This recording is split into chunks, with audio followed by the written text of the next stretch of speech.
Hey, it's Power Rankings time. Elliot Harrison here, and guess who is number 2? How about the Kansas City Chiefs? A lot of people wanted me to put them at number 1. I didn't do it primarily because I thought the Packers were a better team entering the season. They played Seattle and then Eric Berry's injury. Now let's look who's around Kansas City in the top 10. I just mentioned Green Bay at number 1. New England falls to 3. I'm not putting the Raiders over the Patriots and downgrading New England for not beating Kansas City when Oakland couldn't beat Kansas City last year. Atlanta, Pittsburgh, rough in week 1. Dallas was impressive. Okay, the team that's going to give the Cowboys the hardest time in the NFC East may be the Philadelphia Eagles. I had them as a sneaky playoff team before the season. That front 7 got a road win against the Washington Redskins. You got to give Fletcher Cox and Brandon Graham a heck of a lot of credit in that football game. Okay, who is around Philadelphia in the top 16? Well, you see Detroit at number 9. They were good against the Cardinals. Carson Palmer, a lot of turnovers there. Minnesota was impressive.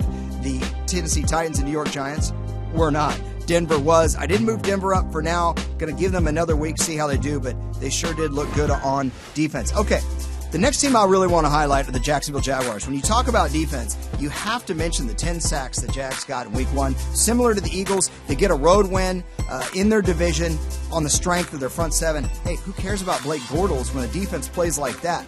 Now, around the Jags in the rankings, you'll see Baltimore's a little bit higher. Baltimore's defense might end up being the best in the league this year. Carolina's was equally good against San Francisco.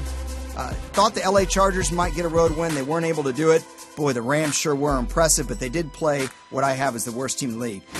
Houston Texans aren't the worst team in the league, but they definitely had a tough week 1 from an injury standpoint, from a quarterback rotation standpoint, and the offensive line was a turnstile for that Jags front 7. I think Houston will rebound under Bill O'Brien, but big concerns there. Now, who's around Texans in the rankings? You see Buffalo's right ahead of them. Chicago, I hated to move Chicago down. It was just kind of the way the chips fell. I thought they did well against Atlanta. Cleveland did well against Pittsburgh. Cincinnati, San Francisco, and the Jets did not. But the Colts right now, I think unquestionably the worst team, at least until Andrew Luck can come back.